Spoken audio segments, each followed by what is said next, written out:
வணக்கம் ஃப்ரெண்ட்ஸ். இந்த வீடியோவில் நம்ம பார்க்க போகிறது 12th ஸ்டாண்டர்ட் காமர்ஸ் சாப்டர் 3. அதில் வந்து process of MBO, advantages and disadvantages of MBO அதை தான் நம்ம பார்க்க போகிறோம். அதுக்கு முன்னால் MBOவோட மீனிங் என்ன அப்படின்னு சொல்லி நம்ம பார்த்துருவோம். ஃபர்ஸ்ட்டில் அதாவது ஒரு ஆர்கனைசேஷனில் இருக்கிற ஈச் மெம்பர், ஒவ்வொரு மெம்பரையும் எஃபெக்டிவாகவும் இன்வால்மெண்ட்டோடையும் ஒர்க் பண்ண வைக்கணும். அந்த மாதிரி திறமையாக மேனேஜ்மெண்ட் பண்ணுறது தான் MBO அப்படின்னு சொல்லி மீனிங் கொடுத்துருக்காங்க. இப்போ நம்ம ப்ராசஸ் ஆஃப் MBO பற்றி பார்ப்போம். ப்ராசஸ் ஆஃப் MBOவில் மொத்தம் 8 ப்ராசஸ் இருக்குது. First one, defining organizational objectives. Organizational objectives are framed by the top level employees of an organization. Top லெவலில் இருக்கிற எம்ப்ளாயீஸ் தான் ஆர்கனைசேஷனோட அப்ஜெக்டிவ் என்ன அப்படிங்கிறத டிஃபைன் பண்ணுறாங்க. அந்த அப்ஜெக்டிவ் வந்து என்ன நோக்கத்தோட பிஸ்னஸ் வந்து நம்ம ஸ்டார்ட் பண்ணியிருக்கோம், அதனுடைய வெளிப்பாடு என்ன அப்படிங்கிறத அதுதான் வந்து நம்மளுக்கு தெரியப்படுத்தும். அதுதான் last line. It states why the business is started and exits. Next, goal of each section. ஒவ்வொரு செக்ஷனுக்கும் ஒவ்வொரு கோல் கொடுத்துருவாங்க. அது என்னன்னு பார்ப்போம். Objectives for each section, department or division are framed on the basis of overall objectives of the organisation. ஆர்கனைசேஷனோட objective வந்து ஏற்கனவே டிஃபைன் பண்ணிட்டாங்க இல்லையா, அந்த அப்ஜெக்டிவ்க்கு ஏற்ற மாதிரி செக்ஷன் வைஸாக கோலை வந்து பிரித்து கொடுத்துருவாங்க. அப்படி பிரித்து கொடுக்குறது வந்து goals are expressed in a meaningful மேனரில் அது வந்து இருக்கணும். ஒவ்வொருத்தரும் சின்ன சின்ன கோல்ஸாக வச்சுருப்பாங்க. நெக்ஸ்ட் வந்து ஃபிக்ஸிங் கீ ரிசல்ட் ஏரியாஸ்னால் முக்கியமான முடிவுகள் எடுக்கக்கூடிய பகுதி அப்படிங்கிறது தான் கீ ரிசல்ட் ஏரியான்னு சொல்லுவோம். அந்த கீ ரிசல்ட் ஏரியாவை தான் KRA அப்படின்னு சொல்கிறோம். It indicates strength of the ஆர்கனைசேஷனோட ஸ்ட்ரென்த்தை அதுதான் காமிக்குது. அதுக்கு எக்ஸாம்பிள் வந்து ப்ராஃபிட்டபிலிட்டி, மார்க்கெட் ஸ்டாண்டிங், இன்னோவேஷன், இதெல்லாம் வந்து எக்ஸாம்பிள்ஸாக அவங்க வந்து நிறைய கொடுத்துருக்காங்க. ஃபிக்ஸிங் கீ ரிசல்ட் ஏரியானா முக்கியமான முடிவுகள் எடுக்கும் பகுதின்னு அர்த்தம். Next one, setting subordinate targets வந்து எப்படி செட் பண்ணுறோம். The objectives are each individual are fixed. ஒவ்வொரு இண்டிவிஜுவலுக்கும் அப்ஜெக்டிவ் என்னன்னு ஃபிக்ஸ் பண்ணிடுவோம். It is preferable to fix at lower level goals. சின்ன சின்ன கோல்ஸாக தான் கொடுத்துருப்பாங்க. Free and frank discussion with superior. அதாவது சுப்பீரியரோட ஃப்ரீயாக ஃப்ரேங்காக டிஸ்கஸ் பண்ணுறதுக்கு அவங்களுக்கு வாய்ப்புகள் வழங்கப்படுது. Subordinates are induced to set standard themselves by giving an opportunity. அதை வந்து அவங்களுக்கு எடுத்து சொல்கிறதுக்கான ஆப்பர்ச்சுனிட்டியும் நிறையவே நம்ம வந்து இதில் கொடுக்குறோம். டார்கெட்ஸை செட் பண்ணுறதுல சபார்டினேட்ஸ்க்கு, அதாவது தமிழில் கீழ்நிலை பணியாளர்கள் அப்படின்னு சொல்லுவாங்க, அவங்களுக்கும் நிறைய ஆப்பர்ச்சுனிட்டி கொடுக்குறோம். Fifth one, matching resources with objective. The objectives are framed on the basis of availability of resources. Resources வந்து எந்த அளவுக்கு கிடைக்கிது அதை பேஸ் பண்ணி தான் அப்ஜெக்டிவ் வந்து ஃப்ரேம் பண்ணுறோம். ரிசோர்ஸஸ்னால் வளங்கள்னு அர்த்தம். If certain resources are not adequately available, சிலது கிடைக்காது. The objectives of an organization are changes accordingly. சில ரிசோர்ஸஸ் வந்து கிடைக்காம போகிறதுக்கான வாய்ப்புகள் இருக்குது. அப்படி கிடைக்காம போகும்போது ஆர்கனைசேஷனோட அப்ஜெக்டிவ் வந்து சேஞ்ச் ஆகிறதுக்கும் வாய்ப்புகள் இருக்குது. ஸோ இந்த மேட்சிங் ரிசோர்ஸஸ் வந்து ரொம்ப ரொம்ப இம்பார்ட்டன்ட் அப்படின்னு சொல்லியிருக்காங்க. இது ஒரு ப்ராசஸ். நெக்ஸ்ட் ஒன் வந்து பீரியாடிக்கல் ரிவ்யூ மீட்டிங் அப்படின்னா சுப்பீரியரும் சபார்டினேட்ஸும் should hold meetings. They discuss about objectives. அவங்களோட அப்ஜெக்டிவை பற்றி கட்டாயம் அவங்க ஒரு மீட்டிங் போட்டு டிஸ்கஸ் பண்ணணும். அந்த மீட்டிங்கில் this meeting is held during the period set for achieving the objectives. அதாவது once in a week, once in a month, அந்த மாதிரி ஏதாவது ஒரு பீரியட் வந்து செட் பண்ணிக்கணும். அதை தான் பீரியாடிக்கல் ரிவ்யூ மீட்டிங்னு சொல்கிறாங்க. Appraisal of activities. The discussion is related with subordinates performance against the specified standards. Subordinates வந்து அவங்களோட ஸ்டாண்டர்ட்ஸ்க்கு ஏற்ற மாதிரி பெர்ஃபார்ம் பண்ணுறாங்களான்னு பார்க்கணும். The problems faced by the subordinates should be identified and the steps should be taken to tackle such problems. அவங்களுக்கு ஏதாவது problems இருந்துச்சுன்னா அதை வந்து சரி செய்கிறதுக்கு என்ன வழிகள் இருக்குது, அந்த ப்ராப்ளம் என்னன்னு ஐடென்டிஃபை பண்ணி அதை சரி பண்ணணும். ரீஅப்ரைசல் ஆஃப் அப்ஜெக்டிவ். 8th ஒன், இதில் என்ன சொல்லியிருக்காங்கன்னா, an organization is a part of the dynamic world. There are a lot of changes within a short period. இந்த பெரிய உலகத்தில் ஆர்கனைசேஷன் வந்து அதிகபட்சம் நிறைய சேஞ்சஸ் வந்து சந்திக்குது. The top management executive should review the organization's objective to frame the objectives according to the changing situation.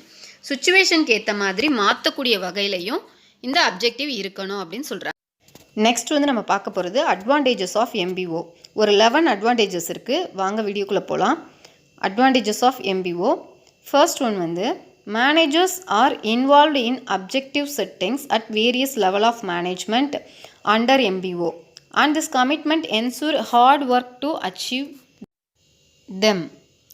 அதாவது இதில் என்ன சொல்லியிருக்காங்கன்னா, இந்த MBOவில் வந்து வேரியஸ் லெவலில் இருக்கிறவங்களும், அதாவது கீழ்நிலை பணியாளர், மேல்நிலை பணியாளர், அந்த மாதிரி எந்த வேரியேஷனும் இல்லாமல் எல்லா லெவலில் இருக்கிறவங்களும் சேர்ந்து தான் அப்ஜெக்டிவை வந்து செட் பண்ணுறாங்க.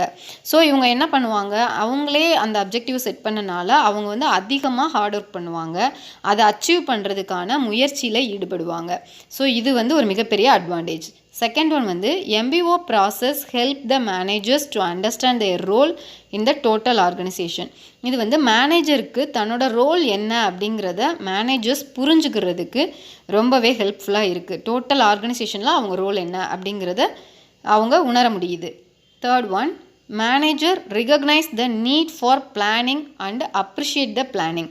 இப்போ மேனேஜர்ஸ்க்கு வந்து அவங்களுடைய பிளானிங் என்ன, எப்படி பண்ணலாம் அப்படிங்கிறதும், மற்றவங்க பிளானை அப்ரிஷியேட் பண்ணுறதும் அவங்களுக்கு எந்த அளவுக்கு அது ஒரு ரிகக்னேஷனை கொடுக்கும் அப்படிங்கிறது வந்து அவங்களுக்கு புரியும்.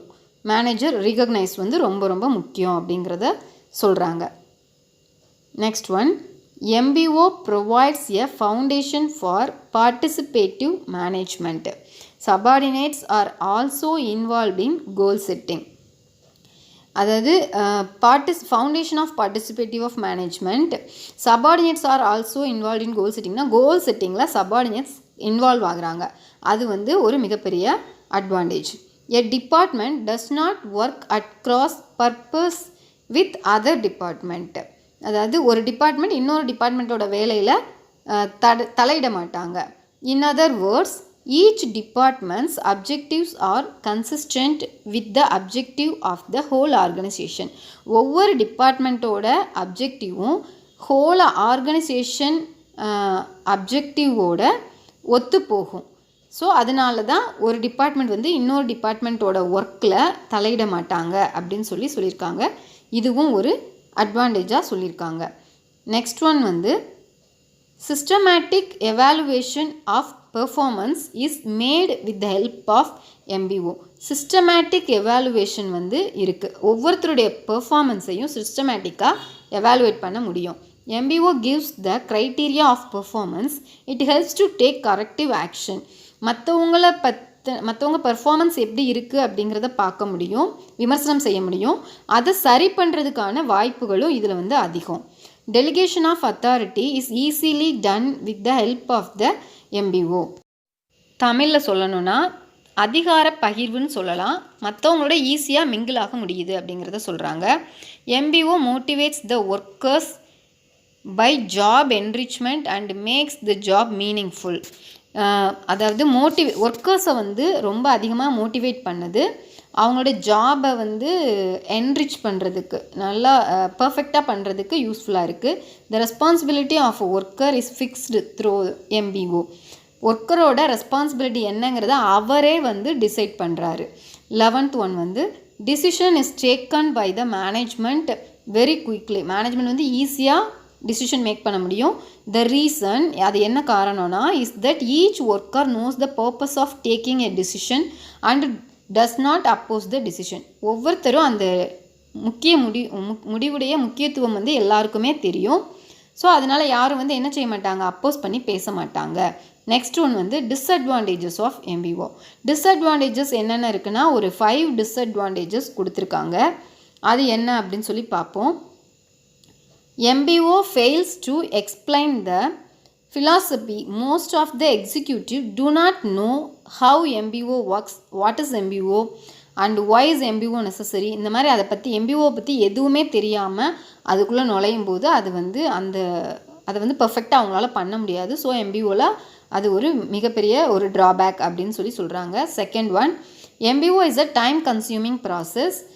நிறைய டைம் எடுத்துக்கும். Much time is needed by senior people for framing the MBO frame பண்ணுறதுக்கு சீனியர் பீப்புள் நிறைய டைமை ஸ்பெண்ட் பண்ணுறாங்க. Next it leads to heavy expenditure and also requires heavy paper work. எக்ஸ்பெண்டிச்சரும் அதிகம், பேப்பர் ஒர்க்கு ரொம்ப அதிகமாக செய்ய வேண்டியது இருக்குது. இதெல்லாம் ஒரு drawback. MBO emphasis only on short term objective, does not consider the long term objective. எப்பயுமே வந்து சின்ன சின்ன கோல்ஸ் தான் செட் பண்ணுறாங்க. ஸோ ஷார்ட் டேர்ம் அப்ஜெக்டிவ்ஸ்க்கு முக்கியத்துவம் கொடுக்குறாங்க. The status of subordinate is necessary for proper objective setting. சபார்டினேட்டோட ஸ்டேட்டஸ் வந்து ரொம்ப முக்கியம் ப்ராப்பர் அப்ஜெக்டிவை செட் பண்ணுறதுக்கு. But this is not possible in the process of MBO. இது வந்து MBOவில் பாசிபிள் இல்லை அப்படின்னு சொல்கிறாங்க. MBO இஸ் ரிஜ்டு ஒன், அது வந்து ஒரு திடமானது தான். But objective should be changed according to the changed circumstances, external or internal. இன்டர்னலோ எக்ஸ்டர்னலோ சூழ்நிலைக்கு ஏற்ற மாதிரி அப்ஜெக்டிவை மாற்ற வேண்டிய ஒரு சுச்சுவேஷன் வருது. It is not done, the planned result cannot be obtained. So அதனால் பிளான் பண்ண ரிசல்ட் வந்து அடைய முடியாமல் போகுதுன்னு சொல்லியிருக்காங்க. உங்கள் எல்லாருக்கும் இந்த வீடியோ ரொம்ப யூஸ்ஃபுல்லாக இருந்திருக்கும்னு நினைக்கிறேன். இந்த வீடியோ உங்களுக்கு பிடிச்சிருந்தா உங்கள் ஃப்ரெண்ட்ஸோடையும் ஷேர் பண்ணுங்கள். தேங்க்யூ ஃபார் வாட்சிங்.